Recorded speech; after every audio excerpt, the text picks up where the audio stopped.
నమస్తే, welcome to Telugu news. నేను గోపికృష్ణ. మనతో ఈరోజు విశిష్ట అతిథి ఉన్నారు. కాంగ్రెస్ పార్టీ ఫైర్ బ్రాండ్, సంచలనాలకు కేర్ ఆఫ్ అడ్రస్. ఎప్పుడు బయటకు వస్తే అప్పుడు ఒక సంచలనమే అవుతూ ఉంటుంది. దేశ వ్యవహారాల్లో కానీ రాష్ట్రం వ్యవహారాల్లో కానీ. కేంద్ర మాజీ మంత్రి రేణుకా చౌదరి గారు ఉన్నారు. ఆహ్వానిద్దాం. మేడం నమస్కారం. నమస్తే. ఎలా ఉన్నారు? ఏంటి నేను చెప్పింది అబద్ధమా? నవ్వారు. జస్ట్ అమ్యూజ్ నా గురించి ఎన్నెన్ని రకాలుగా ఎన్నెన్ని విధాలుగా. పోలీసుల కాలర్ పట్టుకున్నా మీరే, బట్ డెఫినెట్గా కాజు ఉంటుంది. కాలర్ పట్టుకున్నా మీరే, రాయి ఎత్తి కొట్టినా మీరే. ఆ పరిస్థితులు బట్టి బయటపడాలి కాబట్టి ఏవేవో జరుగుతూ ఉంటాయి. తెలంగాణలో మీరు అనుకున్నది సాధించారు.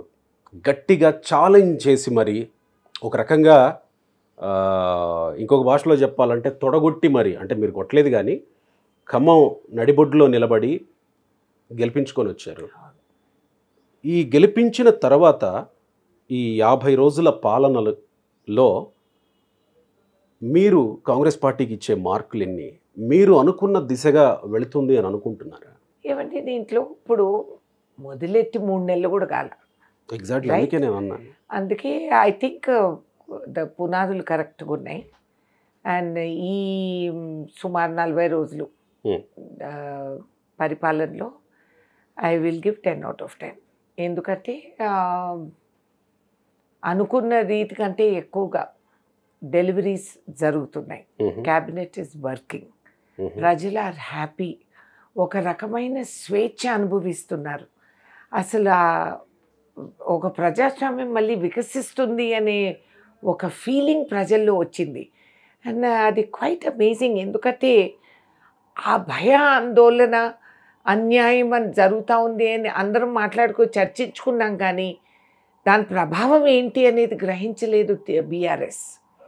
ఎందుకంటే ప్రజలు ఇక్కడికి వచ్చి పడేవాళ్ళు మోకలు మన ఇంటికాడ దిగి, మేడం మా భూమి పైన ఇట్లా, మేడం ఆ లోకల్ పోలీస్ వాళ్ళకే మద్దతు పలికి, మా ఇంట్లో మా ఎక్స్ హస్బెండ్ వచ్చి ఉంటే ఆయనకు మద్దతు పలుకుతున్నారు, మా కోర్ట్ ఆర్డర్ ఉన్నా కూడా మేము బయటే బతుకుతున్నాం చూడండి అని. ఇవన్నీ నేను మళ్ళీ మనుషుల్ని అక్కడికి పంపడం, వాస్తవాలు ఏంటని తెలుసుకోవడం వాస్తవం. స్థానిక పోలీస్ నేరస్తుడికే వాళ్ళు మద్దతు పలుకుతున్నారు. అది ఇంత పరిస్థితి, నా లెవెల్ స్థాయి మనిషి కూడా న్యాయం చేయలేకపోతున్నానే ఆందోళన నాకు కూడా ఉండింది. What is this? మన పబ్లిక్ రిప్రజెంటేటివ్స్ అయ్యి కనీస న్యాయాలు మనం తీర్పులు ఇవ్వలేకపోతే వాట్ ఈస్ ద యూజ్ అని, మన బతుకింతేనా అనే ఒక ఫీలింగ్ నాకు కూడా వచ్చింది. ఆ రోజు మొట్టమొదటిసారి అసెంబ్లీ సమావేశాలు జరిగినప్పుడు గవర్నర్ ప్రసంగంలో కూడా, మీ ప్రభుత్వం నుంచి వచ్చినటువంటి ప్రసంగంలో ఇప్పుడు తెలంగాణ స్వేచ్ఛ వాయువులు పీల్చుకుంటుంది అని అన్నారు. వాస్తవం కదా? దాన్ని సమర్థిస్తారా? అఫ్కోర్స్ వాస్తవం అండి. ఇది ప్రజల్లో వచ్చిన స్పందన. ఇవాళ రోజు ఒక పండగగా భావిస్తున్నారు. రోజు ఒక పండుగ. ధీమాతో పోలీస్ స్టేషన్ వెళ్ళి కంప్లైంట్ ఇవ్వగలుగుతున్నారు. కంప్లైంట్ ఇచ్చేవాడిపై నువ్వే నేరస్తుడని వాపస్ కంప్లైంట్ రావట్లేదు. మహిళలు మనోధైర్యంతో ముందుకు సాగుతున్నారు. బస్సుల్లో ప్రయాణాలు ఉచితంగా వాళ్ళు చేసుకునేది కేవలం బస్సు ఎక్కి బస్సు ప్రయాణం కాదండి, ఒక మానసిక స్వేచ్ఛ, నా హక్కు, నా అధికారం, నా గవర్నమెంట్ ఇచ్చిన ఇది బహుమానం నాకు, నేను బస్సు ఎక్కగలుగుతా. ఈ విషయంలో సరైన ప్రణాళిక లేకుండా ఏదో కర్ణాటకలో ఇచ్చాం కదా, అది వర్కౌట్ అయింది కదా, తెలంగాణలో కూడా ఇస్తే వర్కౌట్ అవుతుంది కదా అన్నట్టు కాంగ్రెస్ ఇచ్చిందా? ఎందుకంటే మహిళలు బస్సుల్లో వెళుతున్నప్పుడు ఎదురవుతున్న పరిస్థితులు చూస్తూ ఉన్నాం. పురుషులు ఎలాంటి ఇబ్బంది ఎదుర్కొంటున్నారో చూస్తున్నాం. సేమ్ టైం ఆటోలో డ్రైవర్లు, ఆటోల ఓనర్లు ఎదుర్కొంటున్న ఇబ్బందులు చూస్తున్నాం. ఈ విషయంలో సమగ్రమైన కూలంకషమైన చర్చ జరిగిందా లేదా అనేది. ఏమండి, ఇవన్నీ తాత్కాలికం. రేపు ఆటో ఎక్కేవాళ్ళు ఆటో ఎక్కుతారు, ఎక్కరని కాదు. ఆటోలకు కూడా కొంచెం వాళ్ళ ఇది పెంచుకోవాలి. ఎన్నోసార్లు ఆటో దగ్గరికి వెళ్ళిన ఆడమనిషి, మేము అటు వెళ్ళం, ఈ సవారీ మేము చేయము, ఇప్పుడు మేము వెళ్ళము ఇక్కడ నుంచి, మీరు వేరే ఆటో చూసుకోండి, ఇవి కూడా జరిగాయి. ఇవి కూడా వాస్తవాలు. కష్టాలు అనేది ప్రతి పబ్లిక్ అన్న ప్రతి వ్యక్తికి, మహిళకి అనుభవించిన వాస్తవాలు ఇవి. నేను ఆటోలు నేను నిందించడం లేదు, ఆత్మహత్యలు చేసుకునే కానీ పరిస్థితి కూడా చూస్తూ లేదు, ఉన్నాం. ఆత్మహత్యలు ఆడవాళ్ళు చేసుకోని పరిస్థితులు ఉన్నాయా? బోల్డ్ ఉన్నాయి. మాకు మ్మ్. అవసరానికి హాస్పిటల్కి చేరాలంటే మాకు ఎవడు సవారీ ఇచ్చేవాళ్ళు కూడా లేరు. మ్మ్. డబ్బులు ఇస్తామన్నా కూడా మేము కదలమంటే ఏం చేయాలండి? నేను అది కరెక్టు ఇది రాంగ్ అని నేను అంటలేదు. ఇది తాత్కాలిక ఇంబ్యాలెన్స్ అనేది మీకు కనిపిస్తుంది. కొద్ది రోజులకి ఇదంతా సెట్ అయిపోతుంది. మ్మ్. అని సెట్ అయిపోయి ఇప్పుడు నాలాంటిది నేను బరబరా కిందికి వెళ్తే బస్సు దొరకకపోతే హడావిడిగా వెళ్ళాలంటే ఆటోలోనే వెళ్తాను. ఊబరు ట్యాక్సీ, మరి ఆటోలు అంటున్నారు, మరి ఊబర్ ట్యాక్సీలు ఇవి వచ్చినప్పుడు ఆటోలకి ఆత్మహత్య పరిస్థితి రాలేదా? మ్మ్. మరి అవేం చేయాలా? ఇప్పుడు నూతన విధానాలుగా కొత్త మీరు ఒకప్పుడు అసలు పివి నరసింహారావు ఫ్లైఓవర్ మీద వెళ్తే వరుసగా బిగినింగ్ నుంచి అంత దూరం కార్లు నిలబడి ఉండేటి పక్కకి. నేను ఎయిర్పోర్ట్ వెళ్తూ అడిగేదాన్ని, అయ్యో ఈ బండ్లన్నీ ఇక్కడ ఎందుకు ఆగినాయి బ్రిడ్జ్ మీద అని. సవారీకి ప్రైవేట్ కార్లు మ్మ్. అక్కడ ఆగేవాళ్ళు, అక్కడ ప్యాసింజర్స్ వాళ్ళు వచ్చి ఏదో బేరం పెట్టుకొని వాళ్ళ ఇష్టానుసారం ఆ బండి ఎక్కి వెళ్ళిపోయేవారు. మ్మ్. మరి ఇవన్నీ జరుగుతాయి. మూవింగ్ ఒక డైనమిక్ మార్కెట్, డైనమిక్ పరిస్థితి ఉన్నప్పుడు మారుతూ ఉంటాయి, మార్పులు వస్తూ అంటే ఉంటాయి. యాక్చువల్గా కర్ణాటకలోనే సక్రమంగా అమలు చేయలేకపోయారు, ఇక్కడ సాధ్యం కాదేమో అన్న అనుమానాలు అటు టీఆర్ఎస్ నుంచి బీఆర్ఎస్ నుంచి కూడా వ్యక్తమవుతున్నాయి. నిన్న మొన్న హరీష్ రావు మాట్లాడుతూ 100 రోజులు కూడా కాలేదు, అందుకే మేము వెనకాడుతున్నాం, లేదంటే చీల్చి చెండాడే వాళ్ళం ప్రస్తుత కాంగ్రెస్ ప్రభుత్వాన్ని అని అంటూ మాట్లాడారు. ఏంటండి వాళ్ళు మమ్మల్ని చీల్చి చెందాలేదు? మీ భవిష్యత్తు మీ బతుకు మీరు చూసుకోండి. మీరు ఇలా మాట్లాడి ఈ ప్రవర్తన వల్లనే ఈ గోతులోకి దిగారు. అంటే 3 లక్షల కోట్లకు పైగా సంవత్సరానికి ఖర్చు అవుతుంది మీరు ఇచ్చినటువంటి 6 గ్యారెంటీలు అమలు చేయాలంటే. తెలంగాణ బడ్జెట్ 2,80,000 కోట్లు 90,000 కోట్లు అవుతూ ఉంటుంది. ఎట్లా సాధ్యం అవుతుంది అని హలో సార్, ఎట్లా సాధ్యమవుతుందని చెప్పి బీఆర్ఎస్ ప్రకటనలు చేశారు. దళితుడికి 3 ఎకరాలు అన్నారా లేదా? తర్వాత 10 లక్షలు అన్నారు. ఆ 10 లక్షలకి ఒక ముష్టి 1 సెంటు భూమి రాదు మాకు. దళితులకి 3 ఎకరాలు ఇస్తామన్నో లేదా పక్కకు నెట్టేసి మనిషికి 10 లక్షలు అన్నారు, అది రాలేదు. దళిత బంధు ఇంతవరకు రాలేదు. దానికి మళ్ళీ 10 రకాల అడ్డంకులు పెట్టారు. మీరు ఇస్తానన్న కేజీ టు పీజీ ఏమైపోయింది సార్? ఏ బడ్జెట్ మీద మీరు ఇవన్నీ ఇది చేసి అంటే మీరు ఒప్పుకున్నారు. మీకు ఉన్న రాష్ట్ర బడ్జెట్ కంటే మీరు ఎక్కువ ప్రకటన చేసి మీరు రాష్ట్ర బడ్జెట్ని కూడా దోసుకున్నారు. ఇవ్వాల్సింది అమలు చేయాల్సింది మీరు చేయలేదు. 5 సంవత్సరాలు 6 సంవత్సరాలుగా భర్తను పోగొట్టుకున్న విధవా పేరు మీరు అప్లింక్ చేయలేదు ఆన్లైన్కి. ధరణి పోర్టల్స్లో మీరు ఏం చేశారు? యుగాల తరాలుగా భూములు చేసుకున్న లంబాడీస్ ఇక్కడ ఉన్నప్పుడు వాళ్ళ భూములపై ఫారెస్ట్ డిపార్ట్మెంట్ దించేసి మాకు సంబంధం లేదు మీకు సంబంధం లేదని చెప్పి దోసుకుంటూ పోయారు.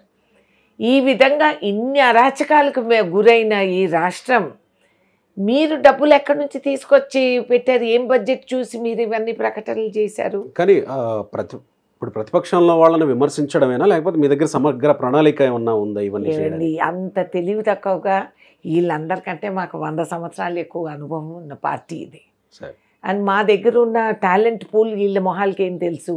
ఇక్కడ నేను నా కొడుకు నా కూతురు నా మనవడు నా మేనల్లుడు నా పుచ్చకాయ నా బెండకాయ వీళ్ళందరు కుటుంబ సభ్యులనే నువ్వు రాజ్యసభలో లోకసభలో అన్నిట్లో వీళ్ళని మెక్కి కుక్కి పెడితే వాళ్ళని చుట్టాలు అవ్వచ్చు, కానీ వాళ్ళకి ఇది కూడా ఉండాలి కదా.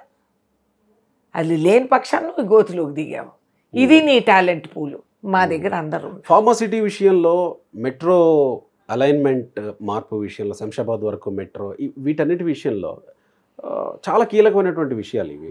వీటిలో వచ్చినటువంటి ఈ 40 రోజుల్లోనే యూటర్న్ తీసుకున్నట్టు అవుదా మీ గవర్నమెంట్? ఏమండి అసెస్మెంట్ చేసే కదా. అసెస్మెంట్ లేకుండా ఒకటి నేను చెప్తున్నాను, ముందు అది అర్థం చేసుకోండి. కేసీఆర్ కానీ కేసీఆర్ ప్రభుత్వంలో ఉన్న వాళ్ళు కానీ వాళ్ళ చుట్టాలు కానీ వాళ్ళ గొట్టాలు కానీ none of them are more important than the state for us. అవునా? రాష్ట్రం ముఖ్యం, రాష్ట్ర ప్రజలు మాకు ముఖ్యం.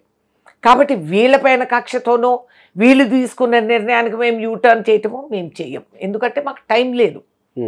ఇటువంటి యూస్లెస్ దీని మీద మేము మా టైం కానీ మేము మా పరిశీలనలు కానీ we don't want to waste. మాకున్నది ఒక ఛాలెంజ్ ముందుంది. రాష్ట్రం దివాలా ఎత్తిచ్చారు వీళ్ళు. పుట్టబోయే పిల్లలపైన 1.5 లక్షలు మోపుతున్నారు. అయినా మేము చేసిన ప్రమాణానికి అది అమలు చేసేటట్టు ఏ విధంగా వీ కెన్ రైజ్ రెవెన్యూ. ఇప్పుడే ముఖ్యమంత్రి గారు దావోస్ వెళ్ళి వచ్చారు. బోల్డ్ అన్ని ఇన్వెస్ట్మెంట్స్ ఈ రాష్ట్రానికి తీసుకొచ్చారు. కాబట్టి అన్ని విధాలుగా ఆలోచించి ఆచితూచే ఏదన్నా మేము అనౌన్స్మెంట్ చేసినంత పుణ్యాన మేము చెప్పినాం కాబట్టి యూటర్న్ ఇవన్నీ మానేసేయండి. మీరు చెప్పినటువన్నీ పనికిమాలినవన్నీ మేము ముందు కూడా చెప్పాం. చెప్పలేదా మీకు? కాళేశ్వరం వద్దు అని చెప్పలేదా మీకు? విన్నారా?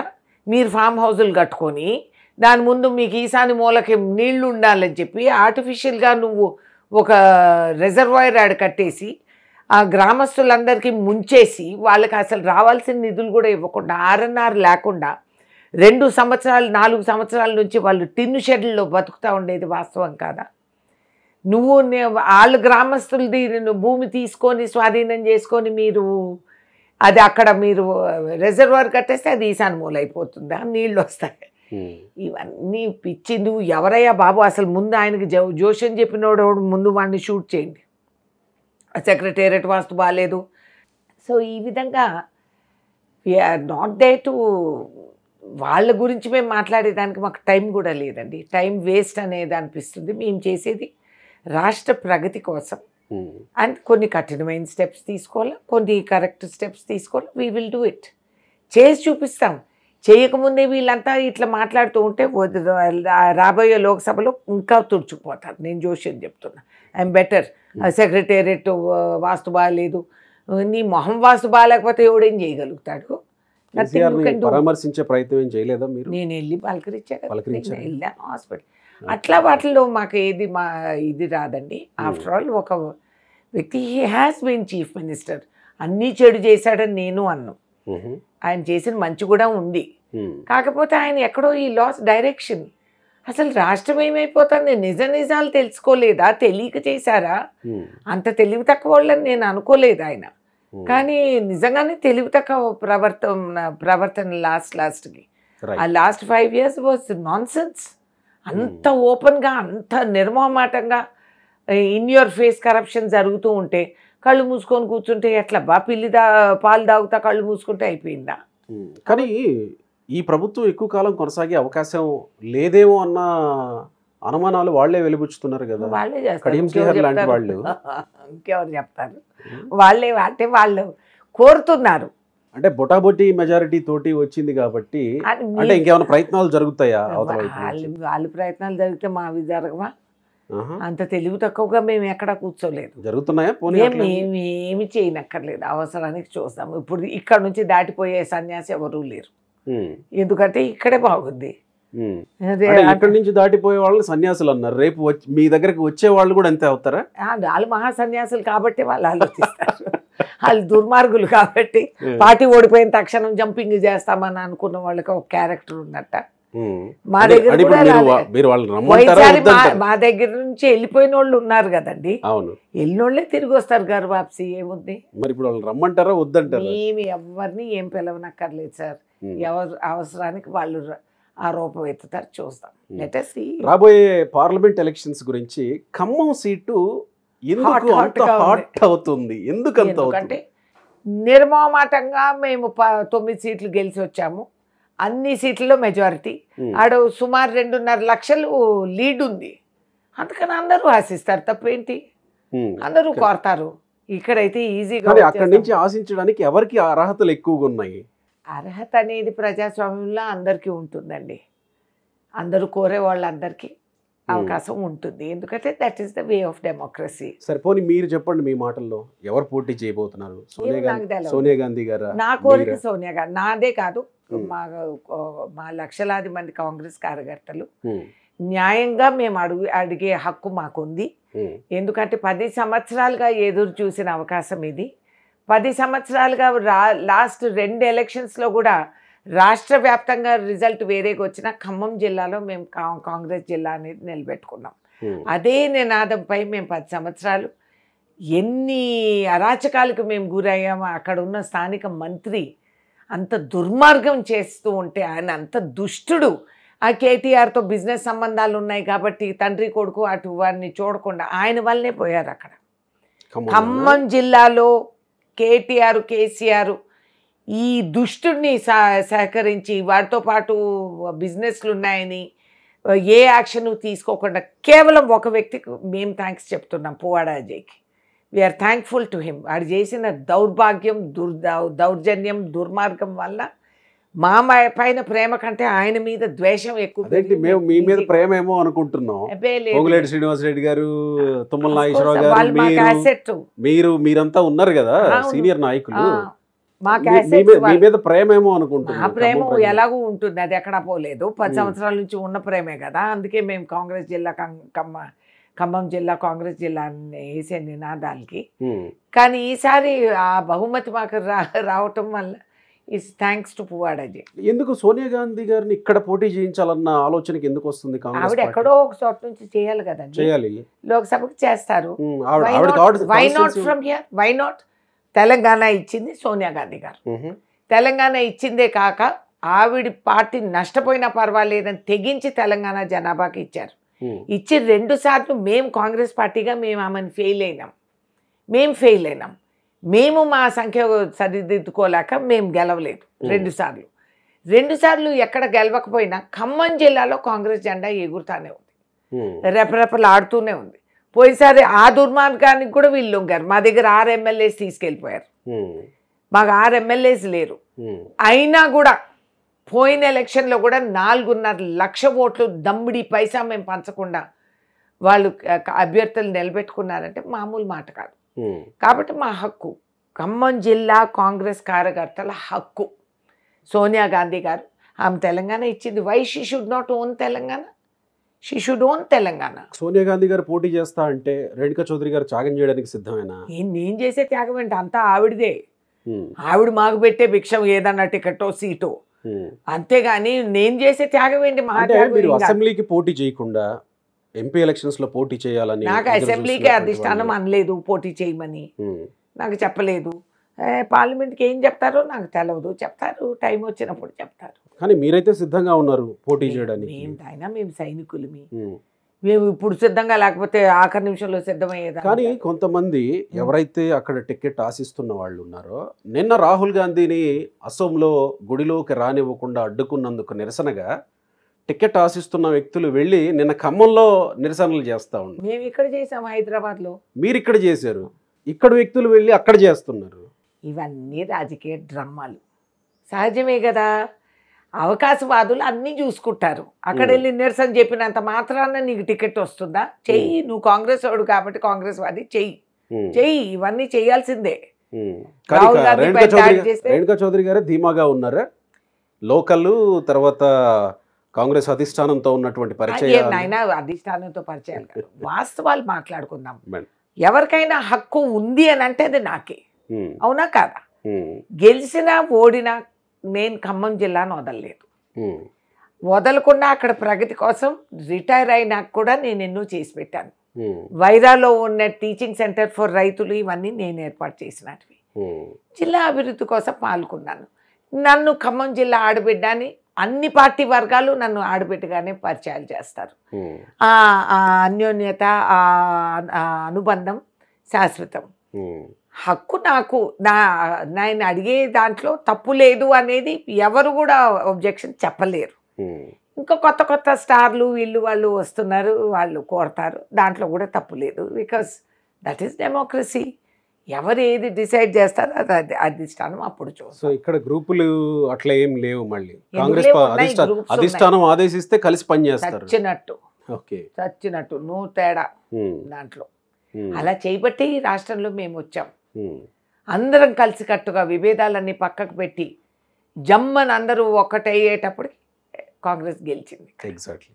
మరి అది ఎప్పుడు కూడా కాంగ్రెస్ను ఓడగొట్టగలుగుతుంది, కానీ కాంగ్రెస్ను ఓడగొట్టేసే యాక్చువల్లీ సీక్రెట్ ఏంటి మేడం? కాంగ్రెస్ వీళ్ళందరూ ఒక్కటవుతారా, ఏక నిర్ణయంతో పనిచేస్తారా అని బోలెడన్ని అనుమానాలు ఉండినాయి కదా. ఎలా ఏకీకృతం కాగలిగారు, అందరూ అధికారంలోకి తీసుకురాగలిగారు? ఇక్కడ ఏమండి, ఒకటి నేను చెప్తున్నాను, we were also fed up of this government. చిన్న ఇది కాదు. రెండోది, ప్రతి నిజమైన కాంగ్రెస్ అని అనుకున్న వాడికి నెక్తురు బుట్టలో ఇంత కూడా ఉంది అని అనుకుంటే ప్రతి ఒక్కడు నడుం కట్టి కాలు దువ్వాడు. ఇంకా చాలే, ఇంక ఇట్లా అయితే మనం నెక్స్ట్ మనకు ఫ్యూచర్ లేదనేది. అండ్ రాహుల్ గాంధీ భారత్ జోడో యాత్ర ప్రియాంక గాంధీ అన్నిసార్లు కట్టుబడిగా ఇక్కడ రావటం, తిరగటం, ప్రచారం చేయటం, ఉమ్, ఆ కుటుంబం పైన ఉన్న ప్రేమ అభిమానాలు అలా పొంగొచ్చాయి. ఉమ్, 10 సంవత్సరాలు నొక్కిపెట్టి ఈ అవకతవకలు అన్నీ అనుభవించిన ప్రతి ఒక్కడు కాంగ్రెస్ నిజంగానే చేసిన గత చరిత్ర అంతా కూడా గుర్తుపెట్టుకున్నారు. గుర్తుపెట్టుకొని మెయిన్గా ఎంప్లాయీస్ తిరగబడ్డారండి. ఉమ్, మీరు అది గమనించాల. ఉమ్, చాలామంది ఎంప్లాయీస్ తిరగబడ్డారు. ఎందుకంటే వాళ్ళు నరకం అనుభవించారు. ఎక్కడా చెప్పుకునే పరిస్థితి లేదు. బయటకు వచ్చి పలకరిస్తే ఇది లేదు. వ్యతిరేకత ఇది జరుగుతూ ఉంది. రోడ్డు పైన నిరసన చెప్తా ఉంటే అక్కడ నుంచి పక్కన పోయే కేటీఆర్ కనీసం ఆగి పలకరించడు. చంద్రబాబు నాయుడుని గిరఫ్తారు చేస్తే ఇక్కడ నిరసన చెప్పేదానికి హక్కు లేదని చెప్పి దౌర్భాగ్యానికి ఇప్పుడు తుడుచుకుపోయారు. తెక్కొదలేదు. సో ఆ ఇంపాక్ట్ కూడా ఉంటుందని అంటారా? Of course. Chandrababu Naidu arrest impact కూడా. Of course. ఎందుకంటే వాళ్ళు మేము నిరసన చెప్పుకుంటాం. నువ్వు వద్దనడానికి నువ్వెవడు? Who are you? Who is KTR to say no? నువ్వు అంత తలతెక్కవాడివి. నీ యారోగెన్స్ ఉమ్, అంత ధీమా, అంత పొగరా నీకు? రాజకీయాలు వాస్తవాలు తెలీదా నీకు? Um, how can you deny in a democracy? How do you deny any citizen the right to protest? Exactly. మాకు రాజ్యాంగం ఇచ్చిన హక్కులు, అధికారాలు ఉన్నాయి. నువ్వెవడు? కానీ ఈ పరిస్థితి తెలంగాణలో మార్పు తీసుకురాగలిగారు కాంగ్రెస్ పార్టీ అంతా ఒకటై. మరి దేశంలో తీసుకురాగలరా? అఫ్ కోర్స్ ప్రయత్నిస్తున్నాం కదండి. ప్రయత్నం అనేది ఎప్పుడు ఉండాలి.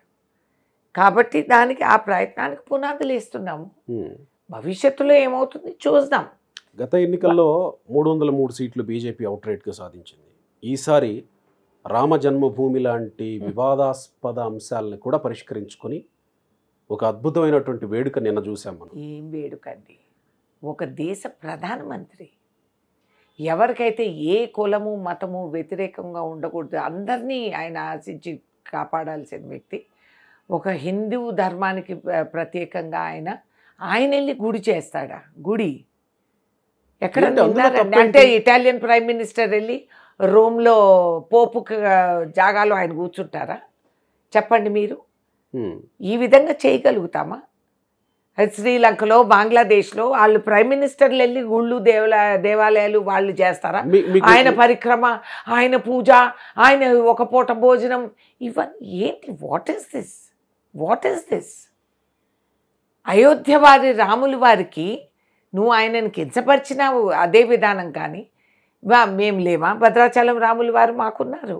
ఎప్పటి నుంచో పౌరాణిక దేవాలయం భద్రాచలంలో ఉంది.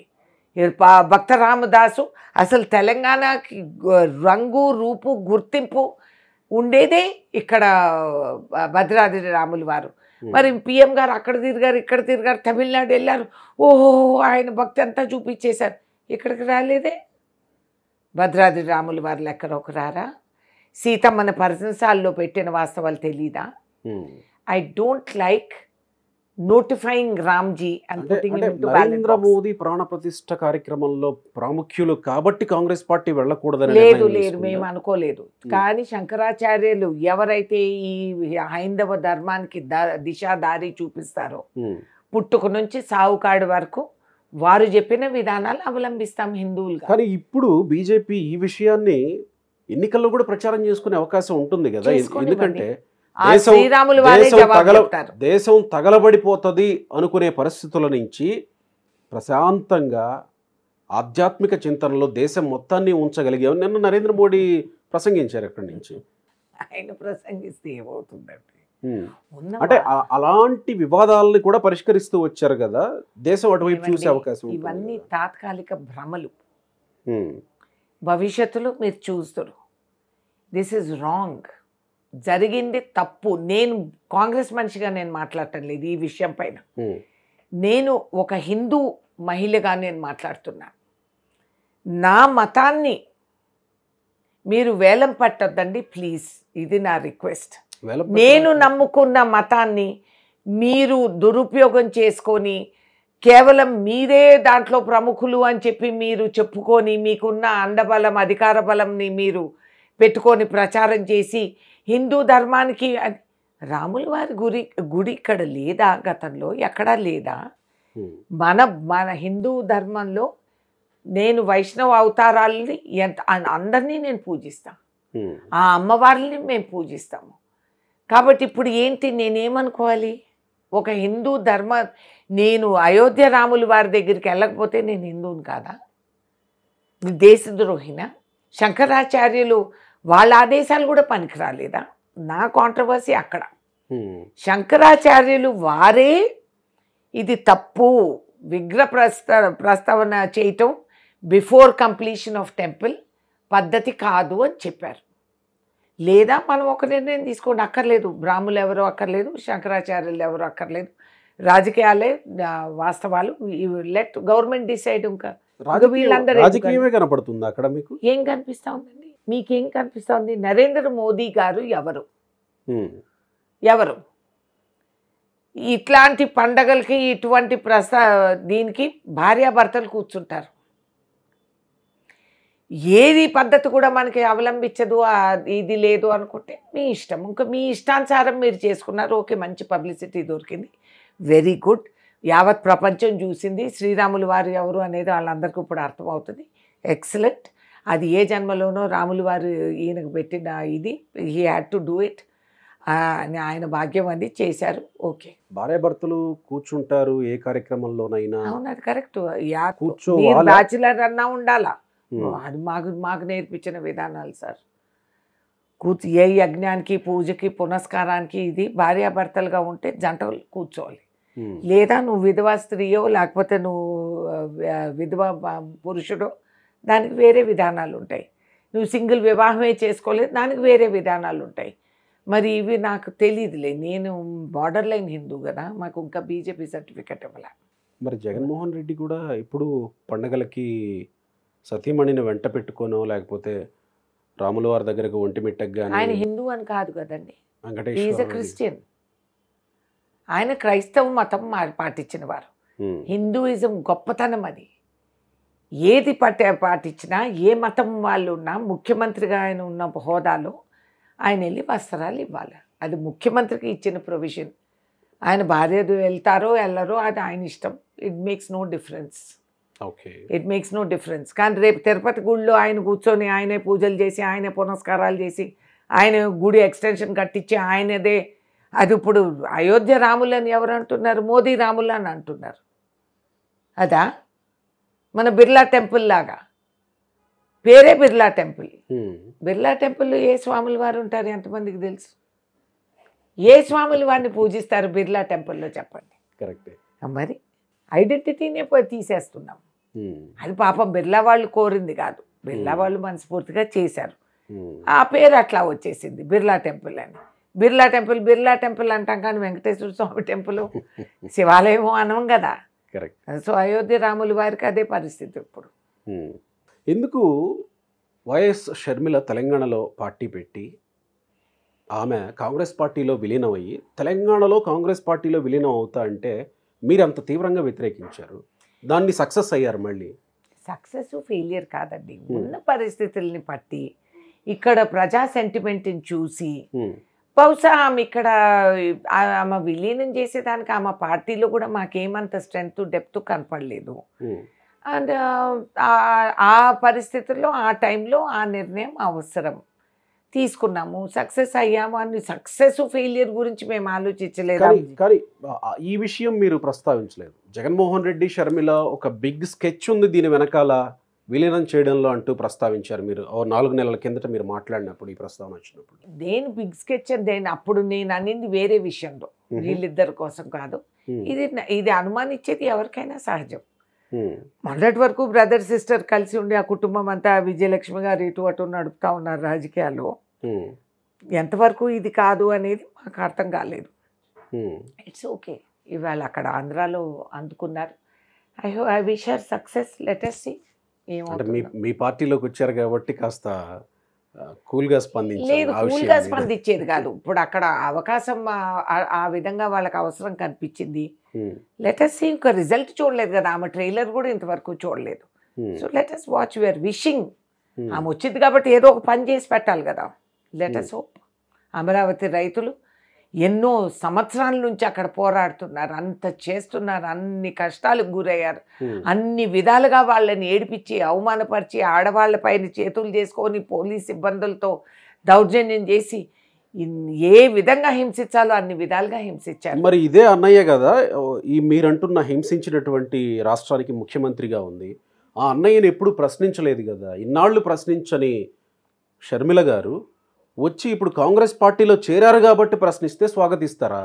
ఎస్, మాకు సమస్య పరిష్కరణ అవ్వాలా. మరి ఇన్నాళ్ళు ఏమయ్యాయి? మోర్ ఇంపార్టెంట్ దాన్ అమరావతి రైతులు. He is not more important అని మేము కోరేదే అది. మాకు ఒక ఆయుధం దొరికింది షర్మిల గారి రూపంలో. Letter question. మేము అడిగేదానికంటే వాళ్ళ అన్నగారిని ఆమె అడిగేది ప్రజలు వింటారు కదా. ఒక కుటుంబ సభ్యురాలుగా ఆవిడకి వాస్తవాలు తెలిసి అనేది నమ్ముతారు కదా. అంటే ఇన్నాళ్ళు ఏమైపోయారని అడగరా? నేను అడిగాను కదా, నేనే అడిగాను. నేనే అన్నాను, ఇక్కడ కాదమ్మా మీకు అక్కడే జాగా, అక్కడ అమరావతి రైతులు, మీకు రాజకీయాలు ఇంట్రెస్ట్ ఉంటే ముందు ఆ సమస్య పరిష్కరణ చేయండి అని నేను అన్నాను. ఇక్కడ అక్కడికి పంపించడంలో మీరు కూడా ఉన్నారు. అయితే నేను పంపించడానికే వారే వెళ్ళారు. ఆమె చిన్న పాప కాదు, she knows what she's doing. కాబట్టి అక్కడికి వెళ్ళారు. నౌ లెట్ us see ఎట్లా డెవలప్ అవుతుంది. రేవంత్ రెడ్డి ముఖ్యమంత్రి అయిన తర్వాత జగన్మోహన్ రెడ్డి కనీసం ఫార్మాలిటీకి కూడా విష్ చేయలేదు. ఫార్మాలిటీస్ అట్లా నైసెసిటీస్ జగన్మోహన్ రెడ్డికి ఉన్నాయా? మీరు కూడా ఏం కోరుతున్నారు సార్? అంటే రేవంత్ రెడ్డి గారు బహిరంగంగా అన్నారు కాబట్టి చర్చనీయాంశం అయ్యింది అది. అంటే రెండు తెలుగు రాష్ట్రాల మధ్య పరిష్కరించుకోవాల్సిన అంశాలు బోల్డన్ని ఉన్నాయి. భవిష్యత్తులో రాబోయే భద్రాచలం స్వాములు వారి భూములను ఆ 7 మండలాలు ఆంధ్ర రాష్ట్రంలోకి వెళ్ళే వాపస్ రావాల్సిందే. ఇదేంటి మళ్ళీ స్వామివారి భూములు ఉన్నాయండి. విభజన అప్పుడు అక్కడ మిగిలిపోయిన 7 మండలాలు, అక్కడ ప్రజలు ఇబ్బందికి గురవుతున్నారు. అది పరిష్కరణ చెయ్యాలి. ఏంటి అది ఆయన ఆస్తిలో వాటా కాదు, వాళ్ళ సొంత కుటుంబ భూములు కాదు, అవి స్వామివారి భూములు. కానీ విష్ చేయకపోవడం వెనక కారణాలు ఏమనుకుంటున్నారు? అది ఆయన్నే అడగాలి మీరు. ఆయన ఏం ఆలోచిస్తారో ఏం చెప్తారో ఎవడికి తెలుసు. కొడాలి నాని ఈ విషయంలో స్పందించిన తీరు బహుశా మీరు చూసే ఉంటారు. నేను చూడలే, ఏమన్నారు? అవునా, రేవంత్ రెడ్డిని మేము ప్రత్యేకంగా విష్ చేయాల్సిన అవసరం ఏముంది? కేసీఆర్ కంటే తుంటి విరిగింది కాబట్టి విష్ చేశారు. రేవంత్ రెడ్డికి ఏమన్నా తుంటి విరిగిందా మేము పరామర్శించడానికి పోయి? పరామర్శించేదానికి ఎందుకు రావాలా? కంగ్రాచులేషన్. ఎనీవే అట్లా సున్నిత ఆలోచనలు ఇవి వాళ్ళకి లేవు కాబట్టి ఈ విషయంలో కాస్త ముందుకెళ్తే రేవంత్ రెడ్డితో మరి పరిష్కరించుకోవాలి కదా, పక్క రాష్ట్రం ముఖ్యమంత్రి కదా అని అక్కడ ఉన్న జర్నలిస్టులు అడిగితే ఆయన అన్న మాట ఏంటంటే, రేవంత్ రెడ్డి ఏం సుప్రీం కాదు, అవతల పైన కాంగ్రెస్ పార్టీ ఉంది, రాహుల్ గాంధీ అపాయింట్మెంట్ మాకు దొరుకుతుంది, సోనియా గాంధీ అపాయింట్మెంట్ మాకు దొరుకుతుంది, చూడండి అక్కడి నుంచి ఫోన్ వస్తే రేవంత్ రెడ్డి చేయడా, అక్కడి నుంచి ఫోన్ వస్తే రేవంత్ రెడ్డి చేయడా అనే మాట. మీకు ఇప్పుడు నరేంద్ర మోడీ ఫోన్ చేస్తే మీరు కంగ్రాచులేట్ చేస్తారనమాట, లేకపోతే చేయరు అనమాట. మీ బతుకు అంతే కదా, మీ బతుకు అంతే. నువ్వు బీజేపీతో కదా అంతర్యంగా నువ్వు మాట్లాడుకొని బేరాలు పెట్టుకొని జైలు పక్షులుగా బయట బతుకుతూ ఉండేది బెయిల్ మీద కాదా? మీరు ఏమంత ఇది ధీమా, మీరు ఎవరని చెప్పి మీరు మమ్మల్ని ఇట్లా అయినా కొడాలి నాని చెప్పే కమెంట్స్ మీద మనం టైం వేస్ట్ వద్దు. కొడాలి నాని ఇది కూడా ఒక బతుకేనా? ఆయనది ఒక బతుకు, ఈయనకి స్పోక్స్ మ్యాన్ ఆయన. ఏమి లెవెల్ రా నాయన, ఓరి బాబు, ఇదా వాళ్ళ స్టాండర్డ్? కొడాలి నాని వాళ్ళ స్టాండర్డ్, ఆయన స్పోక్స్ మ్యాన్ ఫర్ జగన్మోహన్. అంటే ఇదొక బతుకు, దీనికి ఒక జవాబు. మీ అధిష్టానం పేరు చెప్పారు కదా. మా అధిష్టానం పేరు ఎవరైనా వాడుకోవచ్చు సార్, ఎందుకంటే వాళ్ళు గొప్పవాళ్ళు కాబట్టి. They are international figures. అంటే మీ అధిష్టానం దగ్గర జగన్మోహన్ రెడ్డికి వాళ్ళ పార్టీకి అంత దగ్గర సంబంధాలు ఉన్నాయా అని నా ప్రశ్న. ఈ భ్రమలు మీరు పడొద్దండి. అధిష్టానం జగన్ పెట్టుకొని ఉంటే షర్మిలాని మేము ఎందుకు తీసుకుంటామండి? సో ఇవన్నీ కథలు. Why will Sharmila come to us if అంతగా మేము అంత దగ్గరగా ఉంటే జగన్కి? ఏది వెళ్ళి మాట్లాడమానండి అధిష్టానంతో, ఇప్పుడు మాట్లాడమానండి. కొడాలి నానికి ఇంటర్వ్యూ కావాలా? చెప్తాను చూడండి, ఆడు వాచ్మెన్తో కూడా ఇంటర్వ్యూ దొరకదు ఆయనకి. అంత ధీమాగా చెప్పగలిగారంటే, అంటే గతంలో ఒక వార్త కూడా చూసాం, కేసీ వేణుగోపాల్ షర్మిలతోటి అక్కడికి ఢిల్లీకి వెళ్ళినప్పుడు మీ అన్నయ్య కూడా మన జట్టులోనే అని ఏదో అన్నారని ఒక వార్త గుప్పుమంది కదా. ఎవరు చెప్పారు ఇవన్నీ వార్తలు? మీరు సృష్టిస్తూ ఉంటారు, మీడియా వాళ్ళకి చెప్పే కథలు, రాసే సీరియల్స్. లేదా ఆ మధ్య కాలంలో వచ్చింది చర్చ. అంటే ఈ చర్చలు వస్తాయి, బహుశా వీళ్ళు సమన్వయమై పనిచేస్తారేమో. ఇవి అవి రాజకీయాల్లో the idea is to turn a probability into a possibility. సరే, ఇప్పుడు అసలు విషయానికి వద్దాం. షర్మిల నిజంగా మీరు అనుకున్నట్టు అంత ట్రబుల్ షూటర్ అవ్వగలుగుతుందా కాంగ్రెస్ పార్టీకి? లెటస్ సీ, ఇప్పుడేగా వచ్చింది. అంటే మీకు ఎక్కడుంది వ్యాక్యూమ్, ఎక్కడుంది? ఆల్రెడీ జనసేన, టీడీపీ ఇవన్నీ బలపడుతూ అధికారంలోకి వచ్చేది మేమే అని చెప్పి వాళ్ళు డిసైడ్ అయిపోయిన పరిస్థితి. అది వాళ్ళు డిసైడ్ అయితే సరిపోదు కదండి, ప్రజలు డిసైడ్ అవ్వాలి.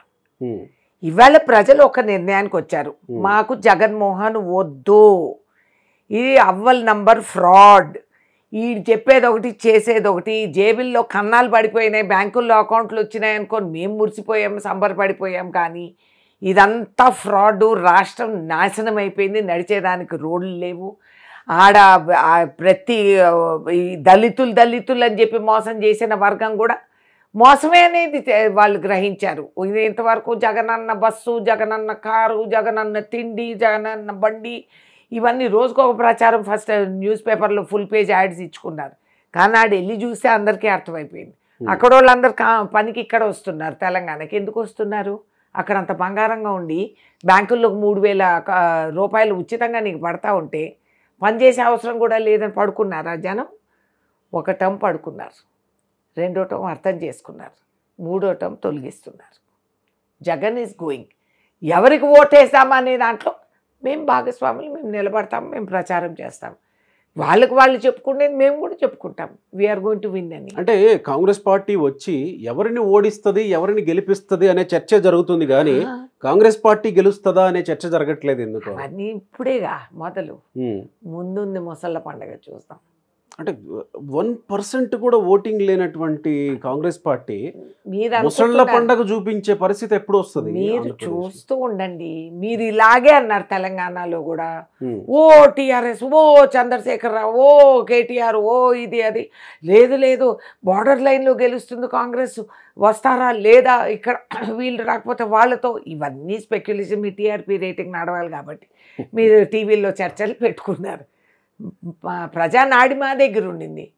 నేను ఇప్పుడు కాదు, నేను 6 నెలల ముందు జోషం చెప్పాను. చూడండి, నా పాత ఇంటర్వ్యూలు తిరగేసి చూడండి. నేను చెప్పాను, చాలా కాన్ఫిడెంట్. నేను చెప్పాను. ఎందుకు చెప్తాం అట్లా? అంత అమాయకంగా తిరుగుతున్నామా? ఇళ్లలో కూర్చొని బయటికి రామా? మేము రోడ్ల మీద తిరుగుతాం సార్. అర్ధరాత్రి వేళ కార్యకర్తలు ఫోన్ చేస్తారు సార్, సమస్యలు ఉంటాయి సార్. భూములు పోయినోడు ఏడుస్తాడు, విధవా స్త్రీ వచ్చి భర్తను పోయిన నరకం సరిపోలేదు, నా పేరు కూడా అప్లింక్ చేయలేకపోతున్నాము. మేం మాట్లాడి చూసాము. ధరణి చెప్పి భూములు దోసేసుకున్నారు. విచ్చలవిడిగా జంట నగరాల్లో తుపాకీలు తీసుకొని టపటప పేల్చుకొని చచ్చారు ఆ ధరణి పోర్టల్ మీద. సిటీలోనే జరిగింది ఘనకార్యం. ఈ విధంగా ఇంత నరకం అనుభవిస్తూ ఉంటే ప్రజలు, కేసీఆర్కి అసలు నాడే తెలియలేదు, కొడుకు మీద నమ్మకంగా ఉన్నాడు. అహంకారంతో మెదిలే కొడుకు ఊగుతూ తూగుతూ ఆయన ఏం చూశాడు? What did he do? మరి ఇప్పుడు జగన్మోహన్ రెడ్డి పరిస్థితి కూడా పీపుల్ ఆయనకి అర్థమైందా? జగన్మోహన్కి ఇంకా అర్థం కాలేదు. I'm very happy. చూస్తూ ఉండండి, జగన్మోహన్ విల్ గో. ఈ ఎలక్షన్లో Jaganmohan Reddy is not going to win the election. 2,50,000 కోట్లకు పైగా సంక్షేమ పథకాలు ఇస్తా సంక్షేమ జనాలకు నేరుగా డబ్బులు పంచుతా ఉన్నారు. మేము గెలవం అంటే మరి ఇంకెవరు గెలుస్తారు? ఇక్కడ కూడా పంచారు. కేసీఆర్ తక్కువ పంచాడు ఈ ఎలక్షన్లో. మా జిల్లాలో అక్కడ ఉన్న మంత్రి పువ్వాడజే 5,000 రూపాయలు ఓటు పంచాడు. 5,000 రూపాయలు ఓటు. మొదటి రోజు బూతులు కాడ గొడవ పెట్టుకున్నారు వాళ్ళ కార్యకర్తలు. రే, నీకు నేను 5,000 ఇచ్చాం కదరా, నువ్వు మళ్ళీ కాంగ్రెస్ వాడికి ఏజెంట్గా ఎట్లా కూర్చున్నావు, లేయి మా డబ్బులు మాకు వాపస్ అని గొడవలు పడ్డారు. మీకు తెలుసా? ఈ సినిమాలు అందరూ చూశారు సార్. ప్రజలందరూ మీరు డబ్బులు ఇస్తా ఉండేది ప్రజా సొమ్ము, నీ ఆస్తిలో వాటా ఇస్తున్నావా? లోటస్ పాండ్ ఇల్లు అమ్మి ఇస్తున్నావా? లేదు కదా. ఇది ప్రజాస్వామ్యం. నీ దగ్గర ఎక్కడొచ్చినాయి డబ్బులు? నువ్వు నాకు చెప్పు. బడ్జెట్ అని ఇక్కడ భజన చేస్తున్నారు, అక్కడ బడ్జెట్ ఎక్కడిది మీకు? ఇవన్నీ ఇవ్వడానికి ఎక్కడి నుంచి తీసుకొచ్చారు ఈ నిధులు? మీరు బడ్జెట్ ప్రకటన చేయకుండా ఇన్ని కోట్లు నువ్వు ఖర్చు పెట్టావంటే ఎక్కడి నుంచి తీసుకొచ్చావు? ఇది ఎలా తీరుస్తున్నావు? కాబట్టి ఇప్పుడు నీవు డబ్బులు పంచితే తీసుకుంటారు ప్రజలు. డబ్బులతో గవర్నమెంట్లు అయిపోతేనండి ఈ పాటికి కార్పొరేట్స్ నడిపేవాళ్ళు. జరగదు. ఇది ప్రజాస్వామ్యం. By the people, of the people, for the people. ఇక్కడ ఇంకొక సందేహం ఏంటంటే, సజ్జల రామకృష్ణారెడ్డి పదే మాట్లాడుతూ ఉండే అంశం, షర్మిల వెనక చంద్రబాబు ఉన్నాడు, కాంగ్రెస్ పార్టీ వెనక చంద్రబాబు ఉన్నాడు. చంద్రబాబు ఆఖరి అస్త్రంలో భాగంగా కాంగ్రెస్ పార్టీ షర్మిలను ఆంధ్రప్రదేశ్లో దించింది. ఈ చర్చ ఎందుకు తీసుకొస్తుంది? యాదవ్ రాజకీయాలు, ఈ కోalitions అర్థం చేసుకోక ఈ ఏదో ఫార్ములాస్ ముందు పెట్టే వాళ్ళు మునుగుతారు. సజ్జలో ఒక రాజకీయ నాయకుడు ఇప్పుడు వారే వా ఆయన వేసే స్కెచ్, షర్మిల వెనకాల చంద్రబాబు నాయుడు అంట, చంద్రబాబు నాయుడు వెనకాల కాంగ్రెస్ పార్టీ అంటే ఏం మాట్లాడుతున్నారండి, ఏం మాట్లాడుతున్నారు? ఎవరి వెనకాల ఎవరు ఉన్నారనే చర్చ జరుగుతూ ఉంటది. ఎందుకు ఇక్కడ మనకు అలవాటు అయిపోయింది అట్లా. ఇది ఊహించి ఆలోచించి ఈ సీరియల్ నాటకాలు రాసే వాళ్ళందరూ ఇట్లా రాస్తూ ఉంటారు. ఇవన్నీ అయ్యేవి కాదు, జరిగేటివి కాదు. తండ్రి లెగసీని నేను కొనసాగిస్తా అని పోటీలు పడతా ఉంటే జనాలు నమ్ముతారా మేడం? రాజశేఖర్ గారి వారసులు, ఆయన సొంత పిల్లలు ఉన్నా కూడా, నాకున్నట్టు నా సొంత పిల్లలు ఉన్నా కూడా నా వారసులు నా కార్యకర్తలే. రాజశేఖర్ రెడ్డి గారి ఈ ప్రజా ఆస్తిని ఏ ఒక్కరూ ఆయన వాళ్ళు సొమ్ము చేసుకోలేరు, షర్మిల కానీ జగన్మోహన్ కానీ. ఎందుకంటే రాజశేఖర్ రెడ్డి గారు చేసింది కాంగ్రెస్ పార్టీ ఆదేశాలపై. సోనియా గాంధీ గారితో చర్చించి ప్రతి కార్యక్రమం అమలు చేసింది వారు.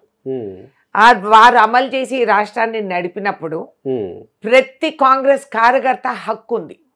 అసలు వారసులు వాళ్ళు కాబట్టి ఇది సరే, వాళ్ళు దే విల్ ట్రై, ఇవన్నీ కాదనిలేం. కానీ వాస్తవానికి ఏ ఒక్క కాంగ్రెస్ కార్యకర్త కూడా రాజశేఖర్ రెడ్డి పరాయి మరొకరు ఆస్తి అని కాదు, సొంత బిడ్డల ఆస్తి కూడా కాదంట. కాదు, దాన్నే కదా మనం తొలగించేది రాజకీయాల్లో. హలో, రాజకీయాల్లో మోదీ గారు ఏం బ్యాండ్ పటాయిస్తూ ఉంటారు.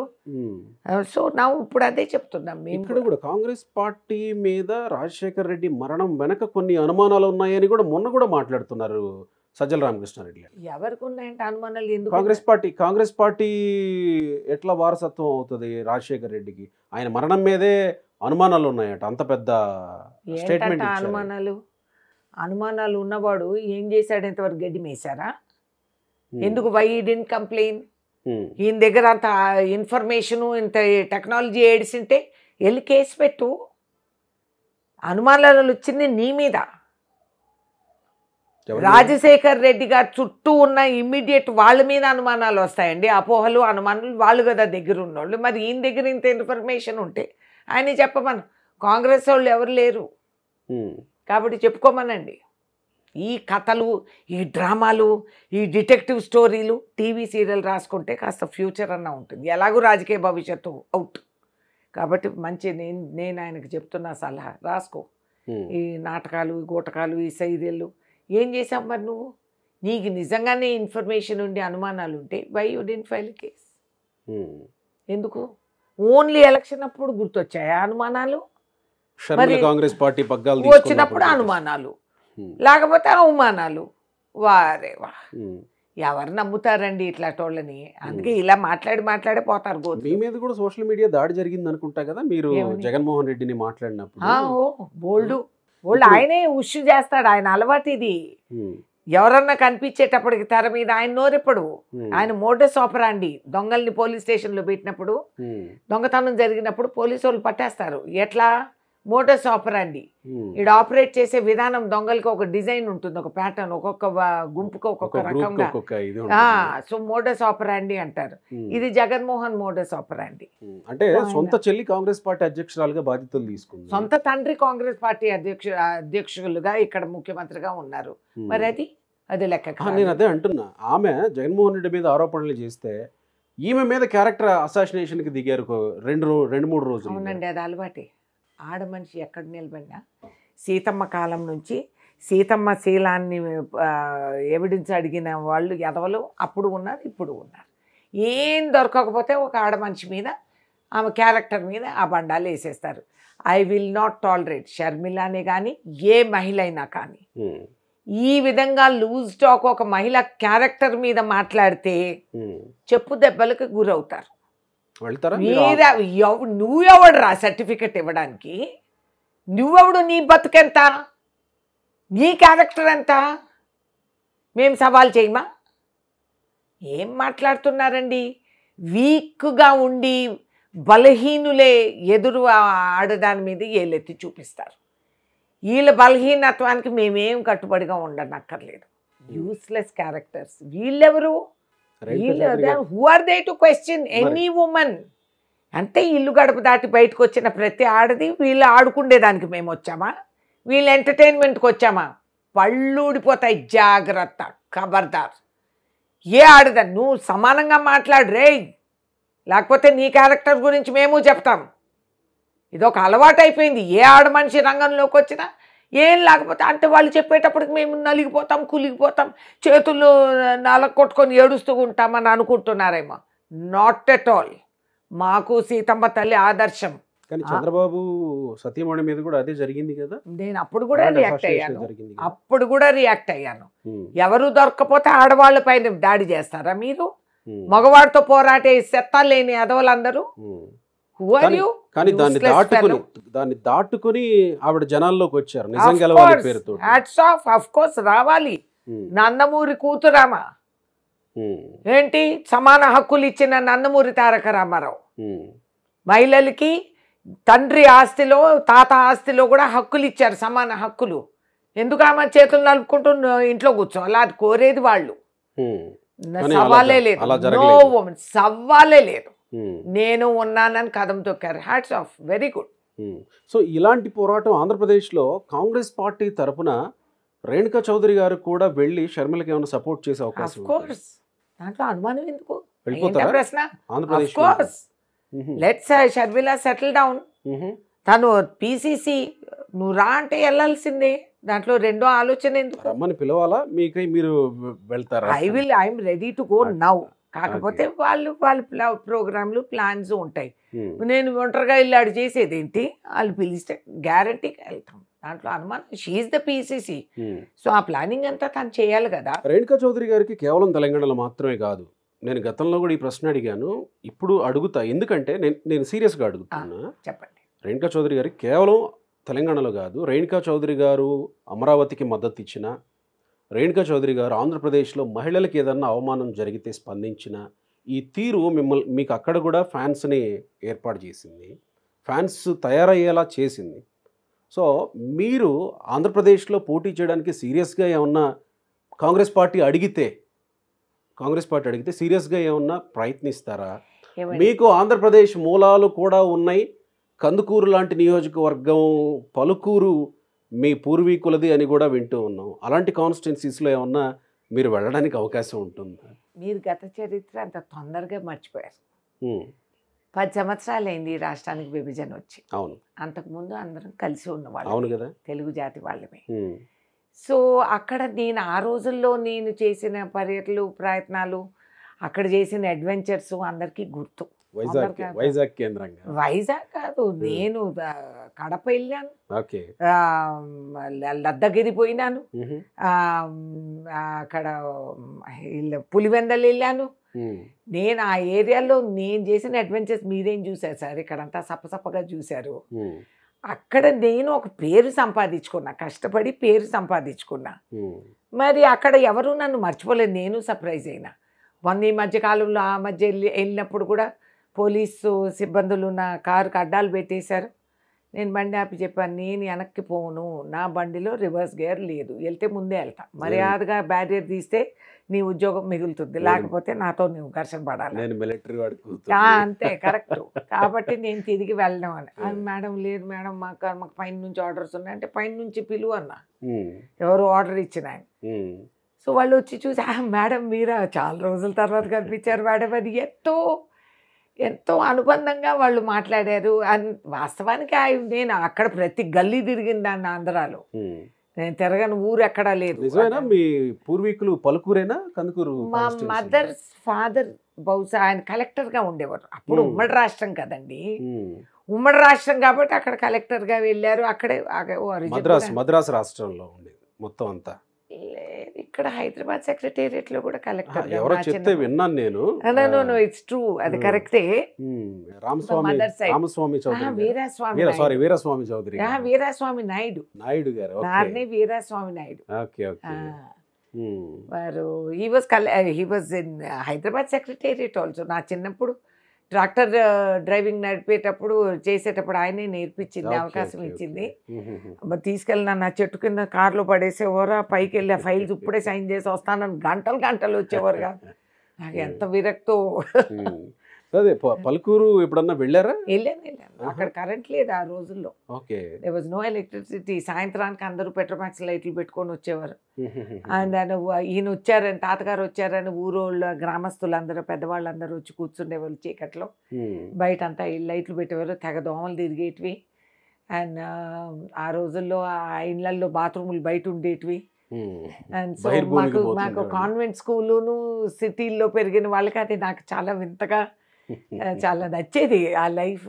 బహుశా రాజకీయాల్లోకి వస్తానని నా డెస్టినీ అలా ప్రిపేర్ చేసిందేమో. నేను నాగుల్లంక, బొబ్బర్లంక, అత్తిలి, బల్లకట్టల పైన ప్రయాణాలు, నావలాగుతూ తాళ్ళుతో లాగటాలు, ఇవన్నీ కూడా చేశాను నేను. Exactly. I was very lucky అండి. మీ పూర్వీకులు ఉన్నారు, మీరు వైజాగ్తో సంబంధాలు ఉన్నాయి, రాజకీయంగా మీరు అన్ని ప్రాంతాల్లో తిరిగి. వైజాగ్తో ఉండేది తాత్కాలికమేనా? అది మా mother was expecting me. Okay okay. ఆవిడ ట్రైన్ ప్రయాణంలో వాళ్ళు వెళ్తున్నారు, మా ఫాదరు మదరు. ట్రైన్ రోజులు ఇన్ని ఎయిర్పోర్ట్లు ఇవన్నీ లేవు. సో వెళ్తూ ఉంటే మా మదర్ నన్ను చనిపోయే వరకు తిట్టేది, నీకు అన్నీ ఎప్పుడూ తొందరే అని. సో హఠాత్తుగా అక్కడ దారిలో షీ డెవలప్. సో లేకపోతే నన్ను కాశ్మీర్లో కనేది, నా పేరు హిమబిందు అని పెట్టుకుంటానని అనుకునింది. వద్దులే, రేణుకా బెటరే. ఈ ఫైరింగ్ అంతా రేణుక చౌదరి అనే పేరులోనే కనబడుతూ ఉంటది. హిమబిందు అని అంటే చల్లగా ఉండేది. అయ్యే పని కాదు, నా జాతకంలో ఇది రాసింది అనమాట. నేను సీరియస్ గా అడిగే ప్రశ్న ఏంటంటే, మీకు ఇంతమంది ఫ్యాన్స్ ఉన్నారు, మీ పూర్వీకులు ఉన్నారు ఆంధ్రప్రదేశ్లో. కాంగ్రెస్ అడిగితే మీరు జగన్మోహన్ రెడ్డి మీద చాలా సందర్భాల్లో ఫైట్ చేసినటువంటి వ్యక్తులు.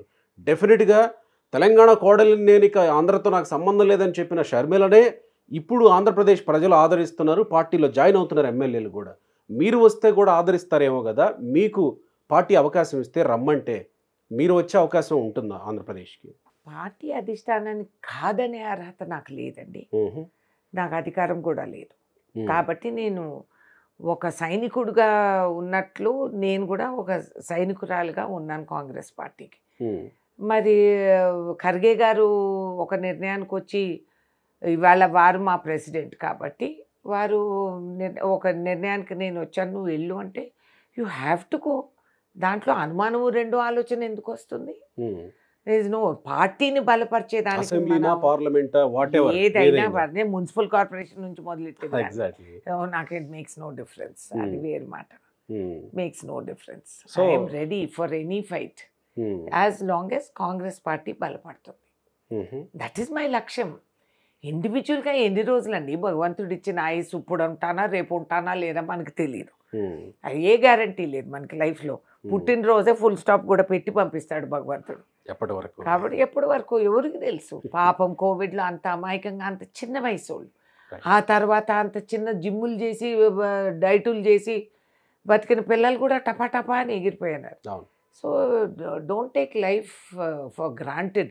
నేనే ఉంటాను, నాకే కావాలని నాకు అట్లా కోరికలు లేవు. మరొక విషయం, ఈ మధ్యకాలంలో బాగా ప్రాచుర్యంలోకి జగన్మోహన్ రెడ్డి మీద మీరు అత్యధికంగా ఫైట్ చేసినటువంటి విషయం అమరావతి కమరావతి అనే విషయంలో ఫైట్ చేస్తూ వచ్చారు. ఈ సామాజిక వర్గాన్ని చూపిస్తూ పెత్తందారులు ఒక పక్క, పేదలంతా ఒక పక్క, నేను పేదల పక్షం, పెత్తందారులు వస్తున్నారు, పెత్తందారులు నమ్మద్దు అని కొనసాగిస్తూ ఆ పరంపరలోనే విజయవాడ నడిబొడ్డులో స్వరాజ్ మైదాన్లో అంబేద్కర్ విగ్రహాన్ని ప్రతిష్ఠించి కొండపైన అమ్మవారు కొండ కింద కమ్మవారు అనే నానుడిని కాస్త కొండపైన అమ్మవారు కొండ కింద అయ్యవారు అనే నానుడిని తీసుకొచ్చాం అని సోషల్ మీడియా ప్రచారం చేస్తుంది. జగన్మోహన్ రెడ్డి ఏం అనలేదు అన్నమాట, వైసీపీ సోషల్ మీడియా ప్రచారం చేస్తుంది. కానీ పెత్తందారులకి పేదలకి మధ్య యుద్ధంగా జగన్మోహన్ రెడ్డి ప్రకటించడాన్ని మీరు ఎట్లా చూస్తారు? ఫిక్షన్గా, బికాజ్ ఇది పచ్చి అబద్ధం. ఏ కులంలో కూడా పేదవాళ్ళు ఉంటారు, అన్ని కులాలకి సంబంధించిన వాళ్ళల్లో ఉన్నవాళ్ళు ఉంటారు, లేని వాళ్ళు ఉంటారు. ఉన్న దళితులు లేరా మనకి? క్రీమీ లేయర్ అని మొదలెట్టి మాట్లాడే ఆలోచన పార్లమెంట్ వరకు చేరింది. కాబట్టి ఎవరన్నారు దట్ దళితులు అంటే అందరూ పేదవాళ్ళేని?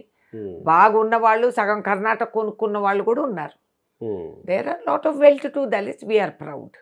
కాంగ్రెస్ పార్టీగా మేము గర్వపడతాం. ఎందుకంటే దానికి పునాదులు వేసి సమాజ నిర్మాణం అనే పార్టీని లక్ష్యంగా మార్చుకొని మేము బతికి అంతమందిని పైకి తీసుకొచ్చాము, ఆ వాతావరణం సృష్టించగలిగాము. ఈరోజు మీ అధ్యక్షుడిని కూడా చేసుకున్నారు. మా అధ్యక్షులు వారు మాకున్నారు. Is a very learned man. ఆయనకున్న నాలెడ్జ్ ఆయనకి మేము గర్వపడతామండి. కాబట్టి నువ్వు కొండపైన అమ్మవారు, కొండ కింద అయ్యవారు, వెరీ గుడ్. ఎవరు వద్దన్నారు? కమ్మాసి ఏ పూటన్నా వద్దన్నారా? నువ్వు అయ్యవారిని పెట్టి ఆ కమ్మవారు పనికిరారంటే మేము ఒప్పుకోం. ఎందుకంటే అయ్యవారు కూడా ఏ పూట చెప్పలేదు, ఈ కులాల్ని క్షీణించమని ఎవరూ చెప్పలేదు. కాబట్టి ఈ మిత్తు నువ్వు డైరెక్షన్ పెట్టుకో చెయ్యి.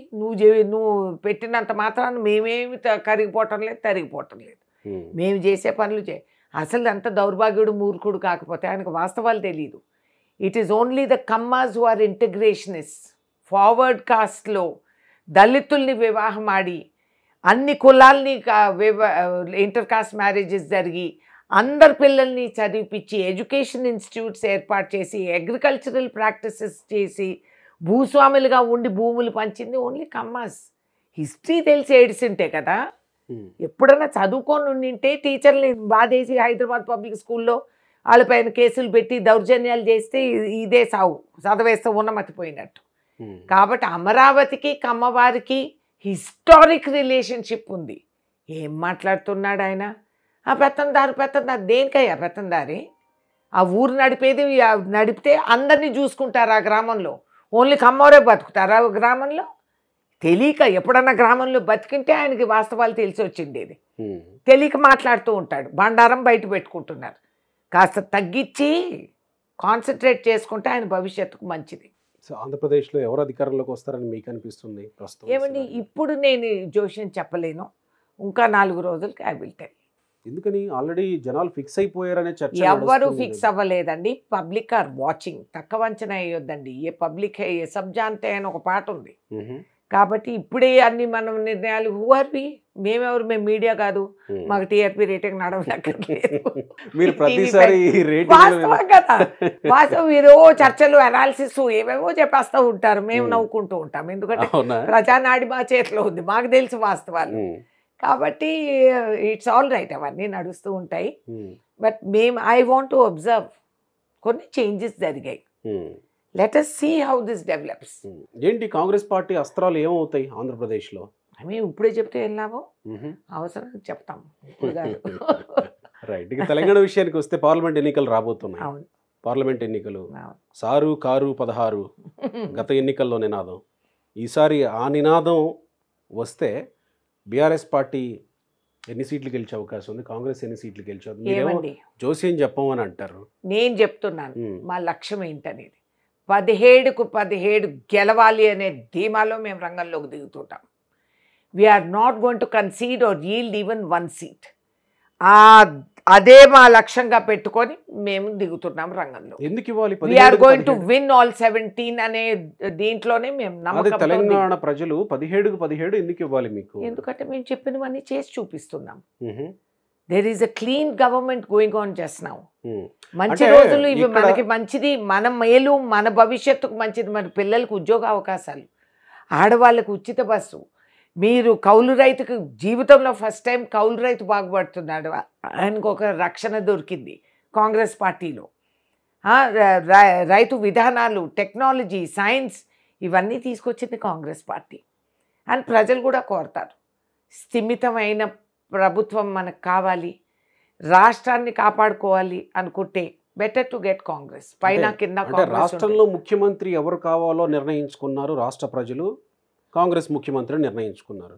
దేశంలో ప్రధానిగా ఎవరు కావాలో నిర్ణయించుకుంటే కదా పార్లమెంట్ ఎన్నికల్లో ఓటేస్తారు. ఏమండి, దేశంలో ప్రధానమంత్రి ఎవరైనా ఇక్కడ నుంచి వెళ్ళిన వ్యక్తి పార్లమెంట్లో వాదిస్తేనే నీ రాష్ట్రం బాగుపడేది. అంతే. మోదీ గారిని అనుకున్నాము, ఏమొచ్చింది ఇక్కడికి? సదర్న్ స్టేట్స్ కాంట్రిబ్యూట్ చేసే జిఎస్టీ ప్రకారంగా మీరు చూస్తే మనకు వచ్చే వాటా ఏముంది? ఏం చేసిపోయారండి?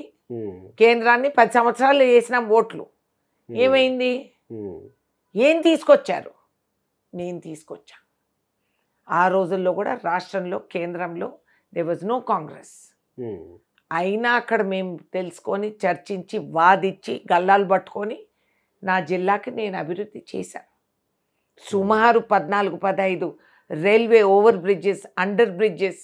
కేంద్ర మంత్రి తమిళనాడు ఆయన అప్పుడు, ఆయన్ని పట్టుకొచ్చి మా ఖమ్మం జిల్లా డిస్ట్రిక్ట్ హెడ్ క్వార్టర్స్లో రైల్వే స్టేషన్ మేము మోడల్ రైల్వే స్టేషన్గా డిక్లేర్ చేపించి సర్క్యులేటింగ్ ఏరియా దగ్గర నుంచి అన్నీ తీసుకొని డిస్ట్రిక్ట్ హెడ్ క్వార్టర్స్ నుంచి గార్ల వరకు all railway platforms, over bridge, under bridge అన్నీ కట్టించాం. నేను రిటైర్ అయిపోయినప్పుడు నాకు రాష్ట్రంలో కేంద్రంలో కాంగ్రెస్ లేదు. రిటైర్ అయినా కూడా వైరాలో నేను భూములు అగ్రికల్చరల్ యూనివర్సిటీ చర్చించి, ఇది మీ పోరాటం ఫలితంగా వచ్చింది అనుకోవాలా? బీజేపీ ప్రభుత్వం ఉన్నా కూడా కాంగ్రెస్లో ఇచ్చింది అని అంటే వాళ్ళ మంచితనంగా చెప్పారు. వాళ్ళు ఇచ్చింది వాళ్ళ ఆస్తిలో వాటానా? ఏంది వాళ్ళు ఇచ్చింది? నాకు తెలియక అడుగుతాను. హలో, ప్రతిపక్షాన్ని ఉన్నంత మాత్రాన వాళ్ళు ఏమి మెహర్బానీలు చేయనక్కర్లేదు. ఇది మా హక్కు, అధికారం. సో మా హక్కు, వీఆర్ ప్రజాప్రతినిధులు. నా కులం ఏదన్నా కానీ, నా మతం ఏదన్నా కానీ, నా పార్టీ ఏదన్నా కానీ, పార్లమెంటులో నాకు నీ ఎంత ఉందో, నువ్వు ప్రధానమంత్రిగా నీకెంత హక్కు ఉందో నాకు అంత హక్కు ఉంది. In parliament you are my colleague. అది గుర్తుంచుకోవాలి. మీరు 17కి 17 అంటున్నారు, పులి బయటకు వస్తే ఇంకోలా ఉంటది అని బీఆర్ఎస్ వాళ్ళు చెప్తున్నారు. పులి లోపల ఉంది. నేను ఒకటి చెప్తున్నా, ఈ పులి బోన్లో ఉంది సార్. దాని కాళ్ళు చిన్న ముళ్ళు చాలు పులి కుంటటానికి. మా ముళ్ళకంప పైన కాళ్ళు వేయొద్దండి. Carry on. ముళ్ళకంప ఏంటి? మా బ్యారియర్స్. ఓకే. సో ఆయన పులి, ఈయన నక్క, ఆయన తొక్క, వీఆర్ నాట్. మీరు ఉండండి, మీరు ఆ జూలోకి వెళ్ళి అక్కడే ఉండండి. మేము పులి గిలి కాదు, మేము మనుషులమే, ప్రజాప్రతినిధులు, మేము వాళ్ళ కోసం పనిచేసుకుంటాం. Right madam. మీరు పులిగా ఉండండి, మేయండి. ఇంకెవరన్నా దొరికే బకరాలు ఉంటే తినండి. Right madam, thank you.